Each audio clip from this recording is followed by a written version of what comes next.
नमस्कार, माउन्टेन समाचारमा स्वागत छ। म खुशबु दास। नमस्कार, म पुष्पा श्री कार्की। सुरुमा मुख्य समाचार।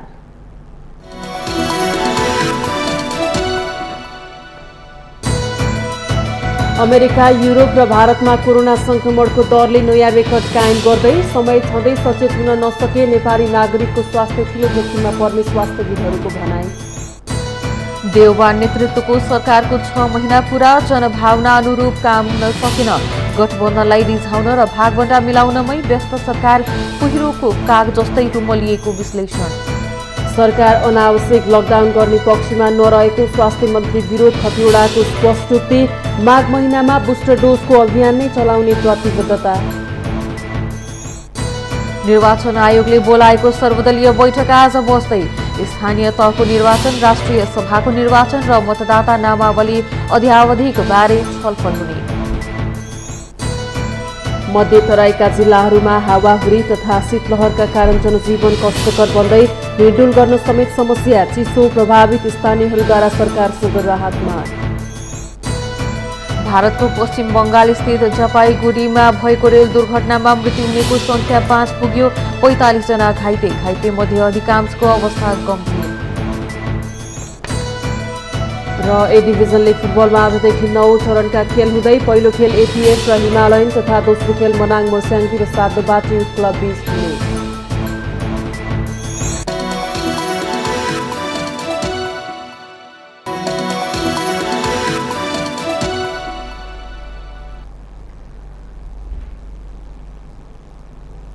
अब समाचार विस्तारमा।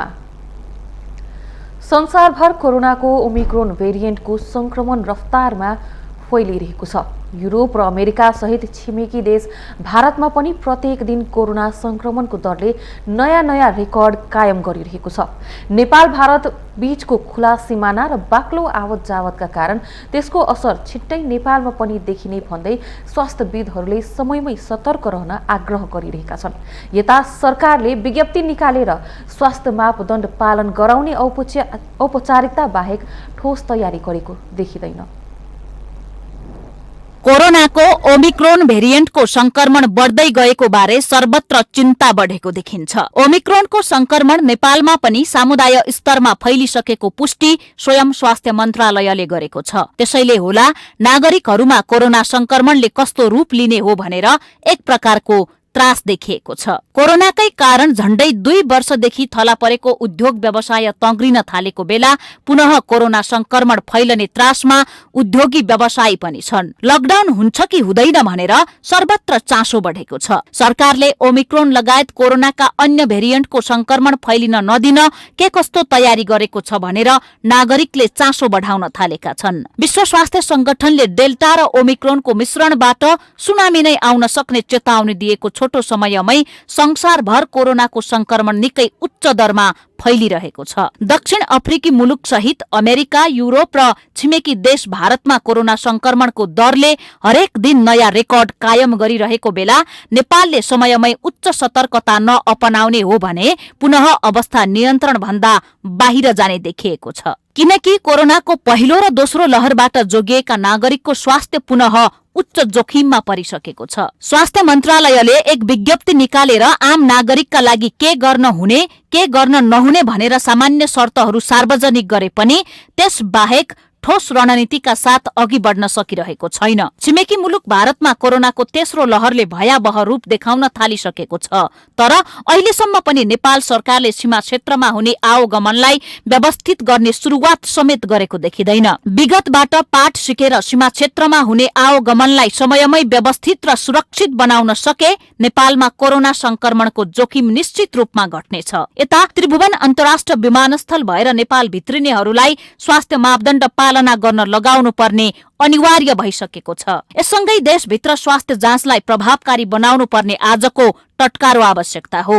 यसअघि कोरोना संक्रमणको उच्च जोखिम देखिएको बेला स्थानीय सरकारले खेलेको भूमिका अहम थियो। अब स्थानीय निकायको निर्वाचन हुने मिति नजिकिन थालेको छ। जनप्रतिनिधिहरू आफ्नो कार्यकालको अन्तिम चरणमा छन्। उनीहरू मार्फत जिम्मेवार ढंगले काम गराउन र हुन सक्ने सम्भावित जोखिमलाई कम गर्न संघ र प्रदेश सरकारको समन्वयको आवश्यकता छ।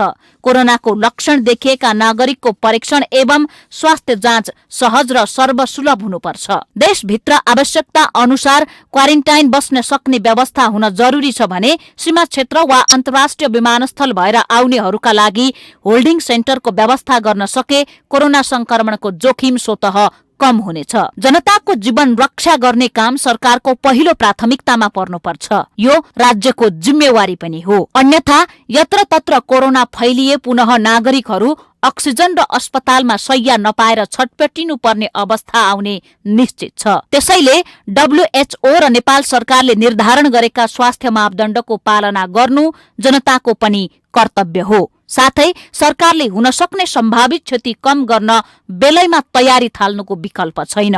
ओमिक्रोन बारे आतंकित हुने भन्दा पनि सचेत र सुरक्षित रहने काम नै सबैका लागि बुद्धिमानी हुनेछ। यसतर्फ समय नघर्किँदै सोच्ने कि। माउन्टेन टेलिभिजन SD राजनीतिक ब्युरो। सर्वोच्च अदालतको परमादेशबाट असार 29 गते प्रधानमन्त्री बन्नुभएका शेरबहादुर देउवाको नियुक्तिको 6 महिना पूरा भएको छ। देउवा नेतृत्वको सरकारले 6 महिने अवधिमा जनभावना अनुरूप काम गर्न सकेको छैन। गठबन्धनलाई रिजाउन र भागभण्डा मिलाउनमै व्यस्त देउवा सरकार कुहिरोको काग जस्तै रुमलिएको विश्लेषण हुन थालेको छ। 5 दलीय गठबन्धनका तर्फबाट कांग्रेस सभापति शेरबहादुर देउवा प्रधानमन्त्री बनेको बिहिबार 6 महिना पूरा भएको छ। ओली सरकारलाई विस्थापित गर्दै बनेको गठबन्धन सरकारले यस 6 महिने अवधिमा जनअपेक्षा अनुसार काम गर्न सकेको छैन। 3 महिनासम्म मन्त्री परिषद विस्तार समेत गर्न नसकेका प्रधानमन्त्री देउवाले यस बीचमा दैनिक प्रशासन चलाउने भन्दा कुनै उल्लेख्य काम गर्नु भएको छैन। कोरोना महामारीबाट जनताको रक्षा गर्न सबैलाई निशुल्क खोप उपलब्ध गराउने प्रण लिएको सरकारले सुरुवातमा केही तदारुकता देखाए पनि त्यसलाई गति दिन सकेको छैन।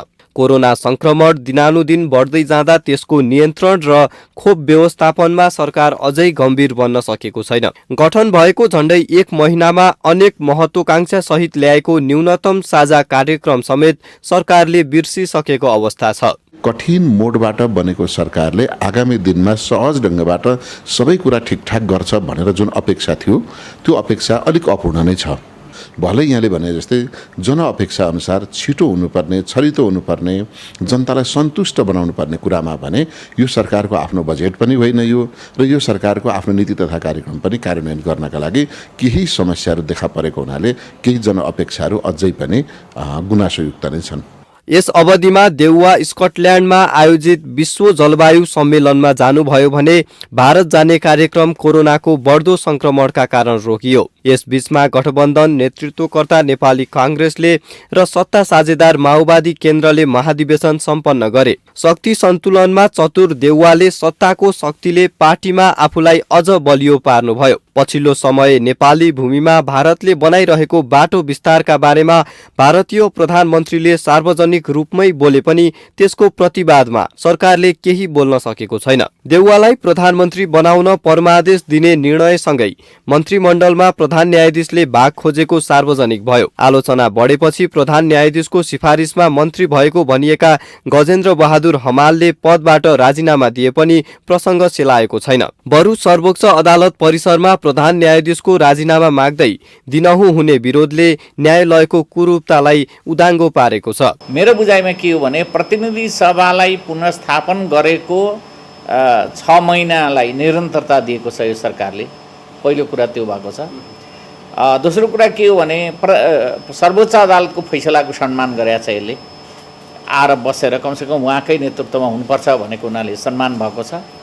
अब तेस्रो कुरा चाहिँ सरकारको जे जस्तो काम कारबाही हो सामान्य ढङ्गको गति, खास गति नभए पनि सामान्य ढङ्गले दिन कटाउने मेलो भएको छ। गठबन्धन अहिले राष्ट्रिय सभा चुनावका लागि तालमेल गरेर अघि बढेको छ। गठबन्धन नेतृत्वकर्ता नेपाली कांग्रेस भित्रै एक्लै चुनाव लड्नुपर्ने दबाव देउवालाई आइरहेको छ। अर्कोतर्फ प्रमुख प्रतिपक्षी नेकपा एमाले संसदमा लगातार अवरोध गरिरहेको छ। अमेरिकी सहयोग परियोजना MCC संसदबाट पारित गराउने तयारी गरेको सरकारको जनस्तरबाट व्यापक विरोध भइरहेको छ भने गठबन्धन भित्रै सरकारलाई असहयोग भइरहेको छ। राष्ट्रिय सभा चुनाव नजिकिँदै गर्दा त्यसपछि स्थानीय संघ र प्रदेश तीनै तहको निर्वाचन गराउनुपर्ने दायित्व सरकार सामु छ। यसरी बृहत जिम्मेवारी पाएको सरकारले ठोस परिणाममुखी काम गर्न नसक्दा कुहिरोको काग जस्तै रुमलिएको विश्लेषण भइरहेको छ। माउन्टेन टेलिभिजन HD का लागि क्यामेरामा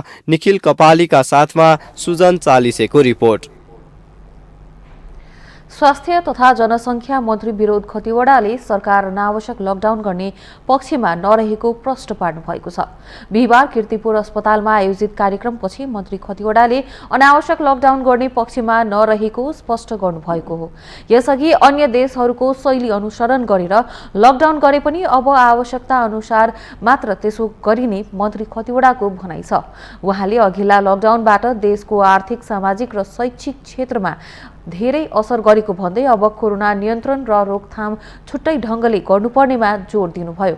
मन्त्री खतिवडाले सरकार स्वास्थ्य क्षेत्रमा विशेष तयारीका साथ काम गरिरहेकाले लकडाउन हुन्छ भनेर आत्तिनु नपर्ने बताउनुभयो।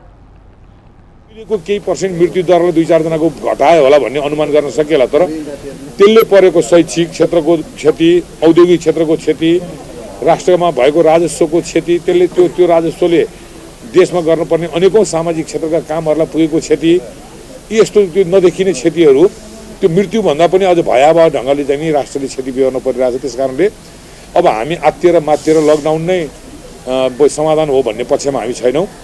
आवश्यकता हेरेर खास बिन्दुमा गर्न पर्यो भने त्यो पनि चाहिँ नि विचार पुर्याएर हामी लकडाउनमा जान्छौँ। यो सजिलैसँग लकडाउनमा जाँदैनौँ। मन्त्री खतिवडाले कोरोनाको तेस्रो भेरिएन्टबाट बच्न होसियार रहनुपर्ने भन्दै मास्क र सेनिटाइजर अनिवार्य प्रयोग गर्न तथा खोप लगाएर सुरक्षित बस्न आग्रह गर्नुभयो। उहाँले माघ पहिलो हप्ताबाट अग्रपङ्क्तिमा रहेर काम गर्नेहरूलाई दोस्रो हप्तामा 60 वर्ष माथिको उमेर समूहकालाई र तेस्रो वा चौथो हप्ताबाट आम नागरिकहरूलाई बुस्टर डोज उपलब्ध गराउने जानकारी पनि दिनुभयो। यो अहिले जुन ओमिक्रोन भनेर नयाँ भाइरस आएको छ त्यसको लागि चाहिँ नेपाल सरकारले चाहिँ नि तेस्रो डोज आवश्यक पर्छ भने जसलाई बुस्टर भनेर हल्ला गरिरहेको छ। हामी त्यो दिन तयार छौँ र हामी माघ पहिलो हप्ताबाट चाहिँ नि फ्रन्टलाइनर भनेर हामीले स्वास्थ्यकर्मीहरू, पत्रकारहरू, तपाईँहरूलाई पनि सुरक्षा निकायका मान्छेहरू, निजामती कर्मचारीहरू, त्यसमा हामीले नेतालाई राखेका छैनौँ अहिलेसम्म। अनि गराएका छौँ भने त्यस 9 लाख 9.5 लाख आउँदो रहेछ। अनि त्यसपछि दोस्रोमा चाहिँ नि 60 माथिको भनेपछि त्यसमा म पनि पर्छु। त्यो दोस्रोमा हामीले दोस्रो हप्ता सुरु गर्दैछौँ। कोरोना खोप लगाउन अस्पतालमा भिड भइरहेको प्रसङ्गमा मन्त्री खतिवडाले विभिन्न अस्पताललाई खोप केन्द्र बनाइएको र अझै थप गरेर भिड हुन नदिने आश्वासन दिनुभयो।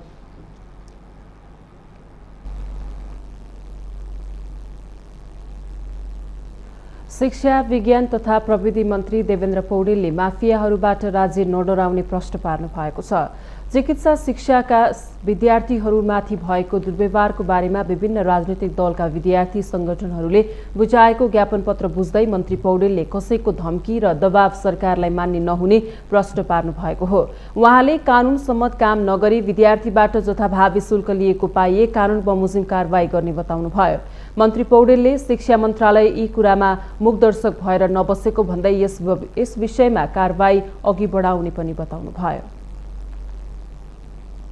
या नाम नलिउँ, सङ्घबाट राज्य डराउँदैन। राज्यले कानुनको पालना गर्ने हो, कानुन हेर्ने हो र कानुन सम्मत छ कि छैन त्यसलाई चाहिँ भेरिफाई गर्ने र कानुन सम्मत छैन भनेदेखि कारबाहीको प्रक्रियाभित्र अगाडि बढ्ने हो। नियम विपरीत काम चाहिँ कसैबाट भएको रहेछ भनेदेखि र त्यसको प्रमाणित भयो भनेदेखि कुनै पनि प्रकारको शक्ति केन्द्रमा धाएर प्रेसर दिएर कानुन विपरीत कामलाई छोडिदिन सकिँदैन। म त्यो प्रतिबद्धता तपाईँहरू व्यक्त गर्न चाहन्छु। त्यस्तै चिकित्सा शिक्षा आयोगका उपाध्यक्ष प्राध्यापक डाक्टर श्रीकृष्ण गिरीले आयोगका तर्फबाट गर्नुपर्ने कामका लागि आयोग पछि नहट्ने बताउँदै व्यथिति सुधारको अभियानमा उठाइएका हरेक आवाज आयोगको भएको बताउनुभयो। आयोगको तर्फबाट गर्न सक्ने लेभलको कामहरूमा आयोगले आफूले सक्दो हिसाबले कुनै कसुर नराखिकन सुरुको दिनदेखि डे 1 देखि नै यो चाहिँ अनियमित कुराहरूलाई नियमित गर्नको लागि व्यथिति भएका कुरालाई खेतीमा ल्याउनलाई आयोग हर हिसाबले चाहिँ प्रयत्न गर्छ र अहिले यो व्यथितिको सुधारको अभियान यहाँहरूले पनि विभिन्न ठाउँबाट उठाइएका आवाजहरू चाहिँ यो आयोगको अभियानकै एउटा कर्मीहरू कमाइदिएको छु। चिकित्सा शिक्षा आयोग विभिन्न राजनीतिक दलका विद्यार्थी संगठनहरूले चिकित्सा शिक्षा आयोगले तोकेको भन्दा बढी शुल्क लिई एमबीबीएस, एमडी, बीडीएस र बीएनएसका Nobel medical college, Kathmandu medical college, Manipal medical कलेजले विद्यार्थीहरूसँग बढी शुल्क लिएको भन्दै शिक्षा मन्त्रीलाई ज्ञापन पत्र बुझाएका हुन्। उनीहरूले शिक्षा जस्तो अत्यावश्यक सेवा आफ्नो चङ्गुलमा राख्ने र विद्यार्थीको अधिकार र भविष्यमा प्राप्त सफलतामाथि अंकुश लगाउन खोजेको आरोप लगाएका छन्।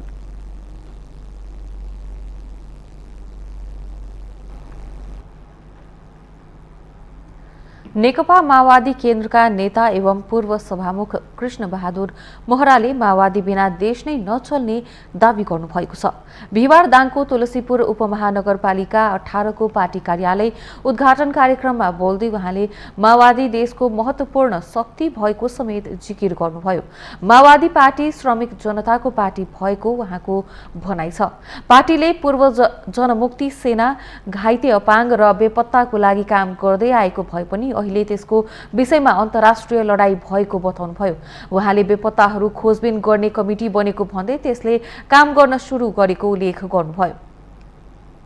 भन्ने तत्त्व पनि छ, तर माओवादी नभए पनि यो देश चल्छ, यो पनि यथार्थ। त्यसैले माओवादी एउटा यो देशको महत्त्वपूर्ण शक्ति नै हो।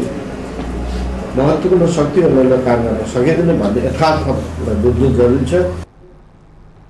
साथै उहाँले गठबन्धनबाट मात्र गठबन्धनका विरोधीहरूलाई परास्त गर्न सकिने उल्लेख गर्नुभयो।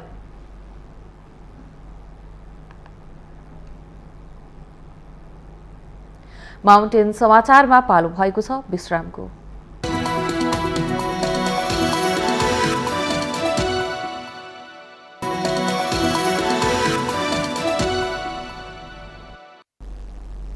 विश्रामपछि स्वागत छ। अब बाँकी समाचार। निर्वाचन आयोगले बोलाएको सर्वदलीय बैठक आज बस्दैछ। प्रमुख निर्वाचन आयुक्त दिनेश कुमार थपलियाले स्थानीय तहको निर्वाचन लगायतका विषयमा परामर्श गर्न आज बिहान 11 बजे सर्वदलीय बैठक बोलाउनु भएको हो। सर्वदलीय बैठकमा 3वटा विषयमा छलफल हुने बताइएको छ। दलहरूलाई 3वटा विषयमा छलफल हुन्छ भनेर विषय तोकेर पठाएको निर्वाचन आयोगले जनाएको छ। स्थानीय तहको निर्वाचन, राष्ट्रिय सभाको निर्वाचन र मतदाता नामावली अध्यावधिक बारे दलहरूसँग छलफल हुने भएको छ।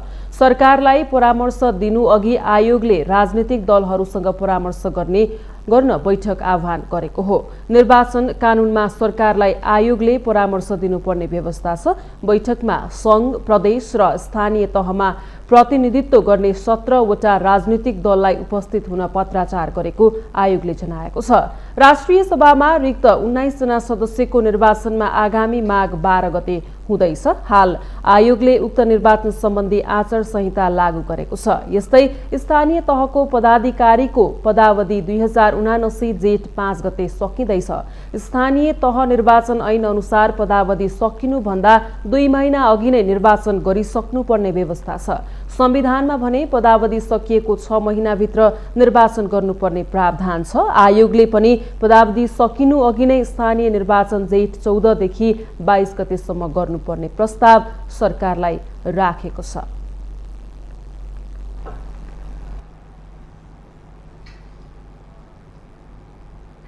कोरोना भाइरसको नयाँ स्वरूप ओमिक्रोनको विषयलाई लिएर अहिले विश्वभर बहस भइरहेको छ। विश्वभर तीव्र गतिमा फैलिरहेको कोरोना भाइरसको रोकथाम र नियन्त्रण गर्नका लागि भन्दै नेपाल सरकारले पनि होटल, विमानस्थल लगायतका सार्वजनिक स्थलहरूमा पूर्ण मात्रा खोप लगाएको कार्ड अनिवार्य गरेको छ।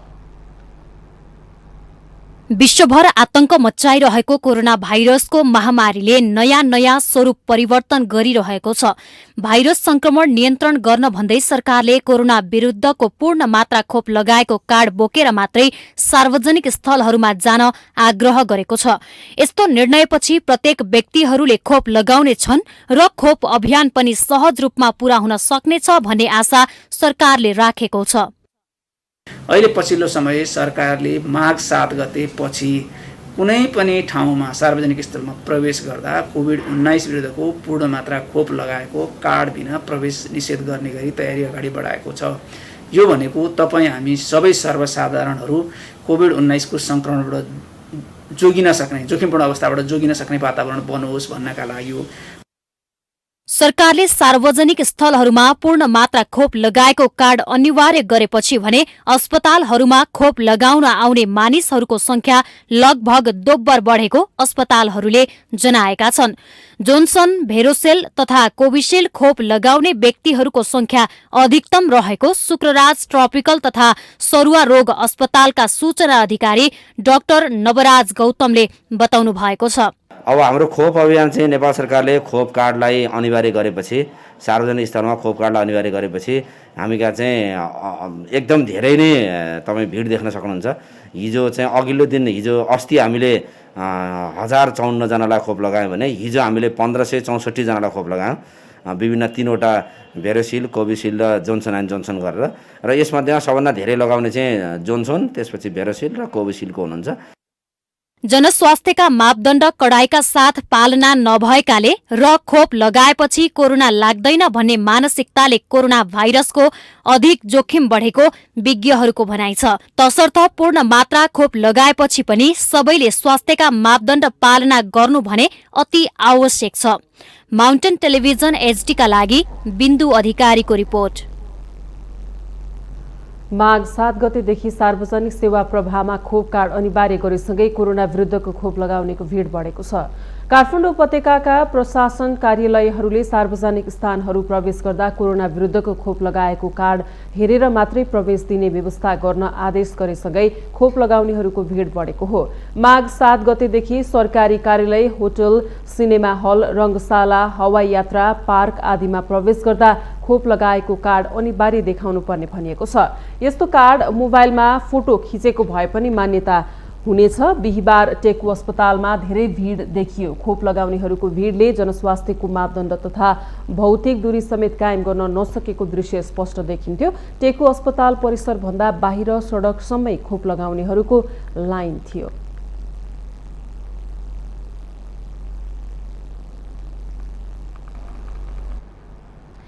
सरकारले करारका स्वास्थ्य कर्मीको कार्यकाल बढीमा 3 महिना थप्ने निर्णय गरेको छ।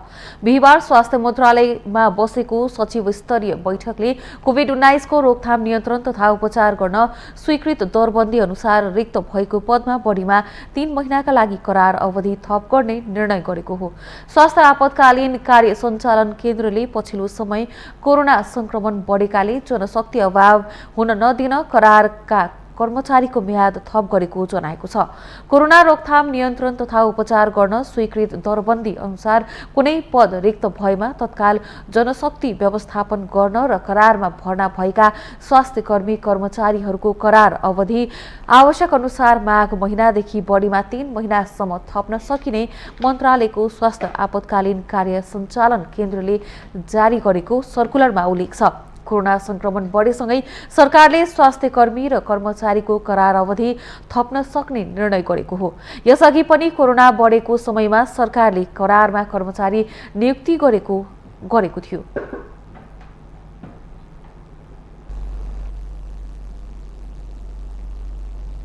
कोरोना संक्रमण तीव्र गतिमा बढ्दै गएपछि गृह मन्त्रालयले सिंहदरबार प्रवेशमा कडाई गरेको छ। गृह मन्त्रालयले सूचना जारी गर्दै यसअघि जारी गरिएका सबै प्रकारका स्थायी र अस्थायी पास खारेज गर्दै सिंहदरबार प्रवेशमा कडाई गरेको हो। गृह मन्त्रालयका प्रवक्ता प्रदीप कुमार कोइरालाद्वारा जारी सूचनामा हालसम्म सबै मन्त्रालय, निकाय, सचिवालय, आयोगले जारी गरेका स्थायी र अस्थायी पास तथा परिचय पत्र खारेज गरेको उल्लेख छ। साथै मन्त्रालयले नयाँ स्थायी, अस्थायी पास, अस्थायी परिचय पत्र जारी गर्नु परेमा आवश्यकता हेरी सम्बन्धित निकायको सिफारिसमा गृह मन्त्रालयको पूर्व सहमति लिई सम्बन्धित निकायबाटै जारी गरिने समेत उल्लेख गरेको छ।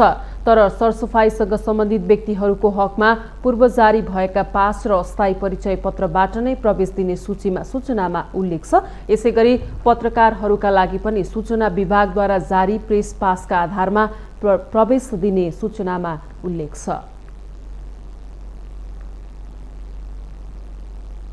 माउन्टेन समाचारमा पालो भएको छ विश्रामको।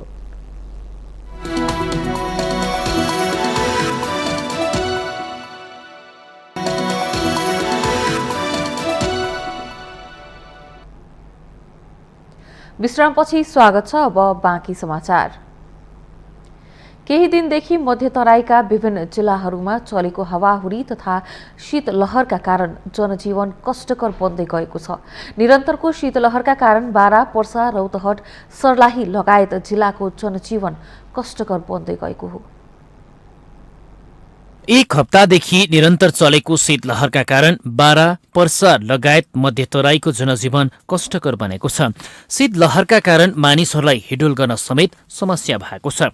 चिसो बढेसँगै बालबालिका र वृद्धवृद्धाहरूको स्वास्थ्यमा बढी असर पर्नुका साथै पठन पाठन समेत प्रभावित बनेको छ। अत्याधिक चिसो र शीतलहरका कारण सहज रूपमा सवारी साधन सञ्चालनमा आउन सकेका छैनन्। चिसोका कारण बाराको सदरमुकाम कलैयाका साथै जितपुर सिमरा उपमहानगरपालिकाको मुख्य बजार जितपुर र सिमरामा मानिसहरूको चहलपहलमा समेत कमी आएको छ।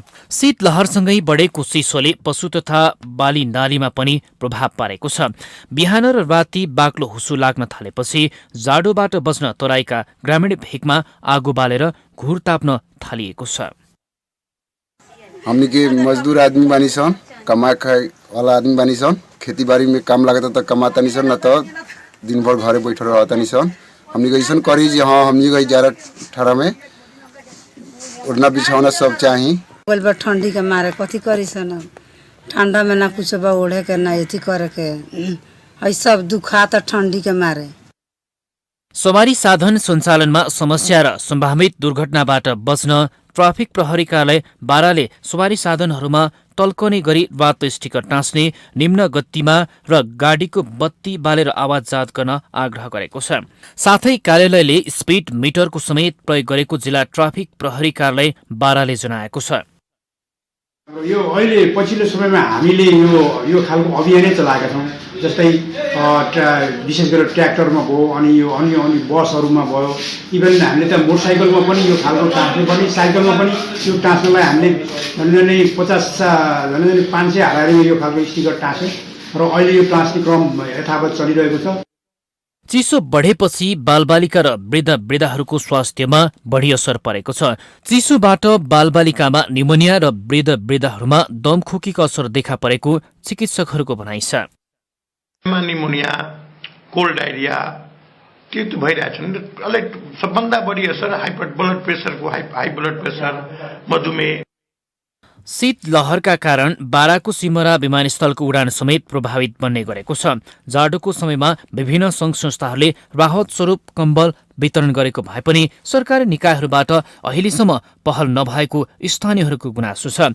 चिसोबाट प्रभावितहरूले जाडोबाट बच्न सरकारसँग स्थानीयहरूले राहत समेत माग गरेका छन्।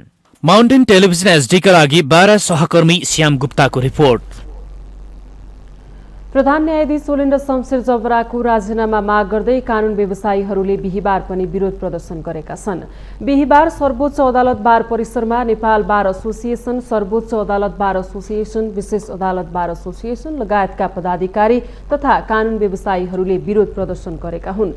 प्रदर्शनका क्रममा सञ्चारकर्मीहरूसँग बोल्दै नेपाल बार एसोसिएसनका अध्यक्ष चण्डेश्वर श्रेष्ठले प्रधान न्यायाधीश जबराले राजीनामा नदिँदा न्याय सम्पादनका साथै कर्मचारीहरूको वृत्ति विकास तथा सरुवाका कामहरू रोकिएको बताउनुभयो। उहाँले प्रधान न्यायाधीश जबराले राजीनामा दिएसँगै न्यायपालिकामा बारले बुझाएको प्रतिवेदन अनुसार काम गर्न बाटो खुल्ने दावी गर्नुभयो।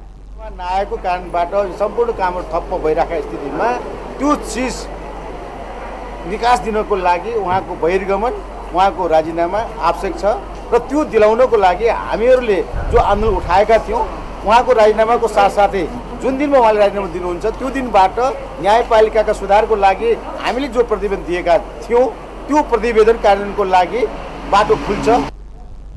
त्यस्तै विशेष अदालत बार एसोसिएसनका अध्यक्ष तथा अधिवक्ता चुडामणि पौडेलले प्रधान न्यायाधीश जबराले राजीनामा नदिँदा केही जिल्लाहरूमा जबरालाई देखाएर आफ्नो स्वार्थ पूर्ति गर्न थालिएको बताउनुभयो। उहाँले प्रधान न्यायाधीश जबराले राजीनामा नदिएसम्म बारले आन्दोलनलाई सशक्त बनाउँदै जाने पनि बताउनुभयो। हामी निरन्तर रूपमा अगाडि बढाइरहेका छौँ। जबसम्म न्यायपालिकाको शुद्धिकरण र सुदृढीकरणको अभियानमा बाधकको रूपमा देखिनुभएका प्रधान न्यायाधीशले राजीनामा दिनुहुने छैन त्यो दिनसम्म आन्दोलनको यो स्वरूपलाई हामीले निरन्तर अगाडि बढाउनेछौँ र नेपाल बार एसोसिएसनले उठाएको न्यायको आन्दोलन आम न्याय प्रेमी जनताको आन्दोलन र आम सेवाग्राहीहरूको पक्षमा भएको यो आन्दोलनलाई अन्तिम निष्कर्षमा पुर्याएपछि मात्रै नेपाल बारले विश्राम लिनेछ। यो हाम्रो प्रतिबद्धता हो। अध्यक्ष पौडेलले नेपाल बारले उठाएको यो आन्दोलन आम न्याय प्रेमी जनता र आम सेवाग्राहीको पक्षमा भएकाले यो आन्दोलनलाई अन्तिम निष्कर्षमा पुर्याएपछि मात्रै नेपाल बारले विश्राम लिने बताउनुभयो। कोरोना महामारीको अवस्थालाई मध्यनजर गरी कानुन व्यवसायीहरूले 25 जना मात्रै भेला भएर सो आन्दोलन जारी राखेका हुन्।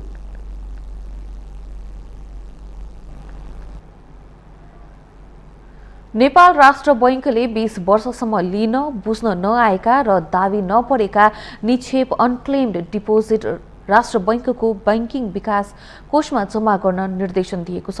बिहिबार एक सूचना जारी गर्दै राष्ट्र बैंकले 20 वर्षसम्म लिन बुझ्न नआएका र दावी नपरेका निक्षेप अनक्लेम्ड डिपोजिट राष्ट्र बैंकको बैंकिङ विकास कोषमा जम्मा गर्न निर्देशन दिएको हो। बैंकिङ विकास कोषमा तोकिएको हिसाबमा रकम जम्मा गर्नुपर्ने राष्ट्र बैंकको निर्देशन छ। कोषमा जम्मा गरिएको रकमको निक्षेपकर्ता सम्बन्धी विस्तृत विवरण सुरक्षित राख्ने जिम्मेवारी सम्बन्धित बैंक तथा वित्तीय संस्थाकै हुनेछ।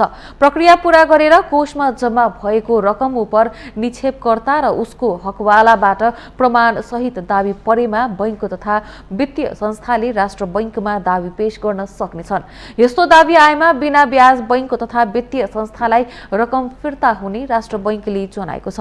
कोषको रकम बैंकिङ विकासमा उपयोग हुने पनि राष्ट्र बैंकको सूचनामा उल्लेख छ।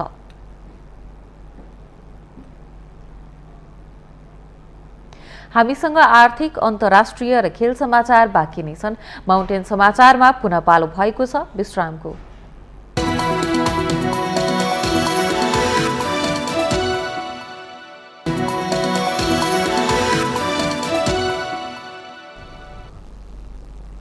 विश्रामपछि पुनः स्वागत छ। अब पालो आर्थिक समाचारको। आर्थिक समाचारको साथमा मेरो देश मेरो जगदम्बा सिमेन्ट, गुणस्तरको नयाँ स्तर रिद्धि सिद्धि सिमेन्ट, 53 ग्रेड र 43 ग्रेडको सर्वोत्तम सिमेन्ट अपग्रेडेड स्पेनका साथ।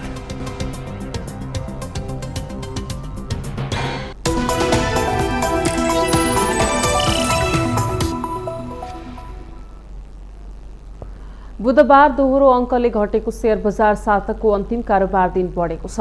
अघिल्लो कारोबार दिन 30.51 अङ्क घटेको नेप्से बिहिबार 54.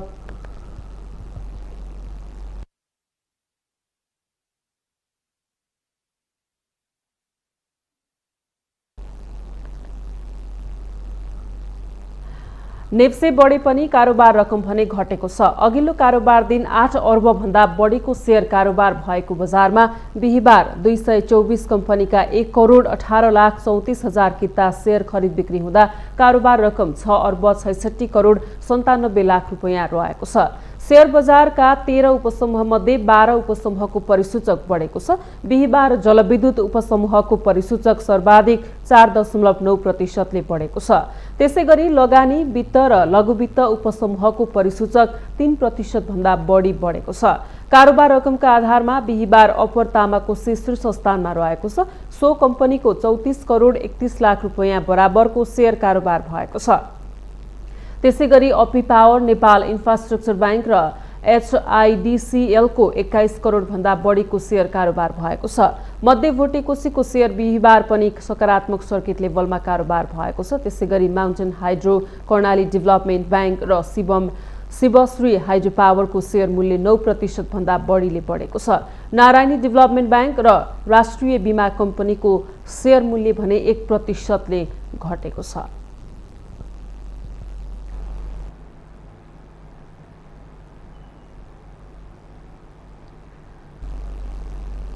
यो सँगै हामी माउन्टेन समाचारको अन्त्यमा आइपुगेका छौं। जाँदा जाँदै मुख्य समाचार पुनः एकपटक।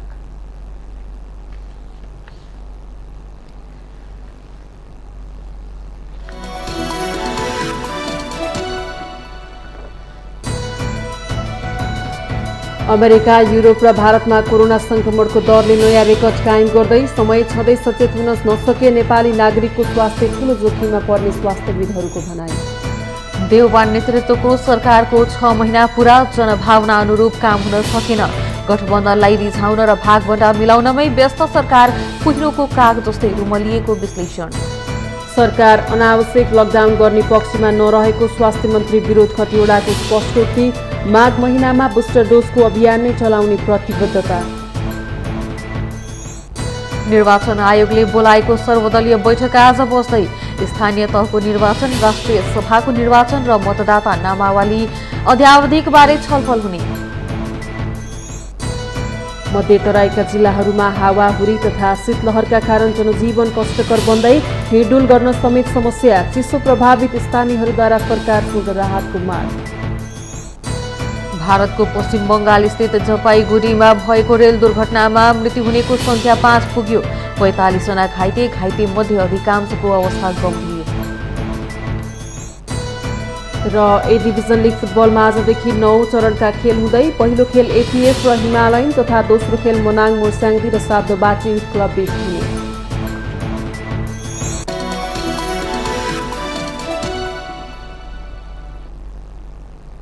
माउन्टेन समाचार अहिलेलाई सकियो। सत्य, तथ्य र निष्पक्ष समाचारका लागि हेर्दै रहनुहोला माउन्टेन टेलिभिजन HD। नमस्कार।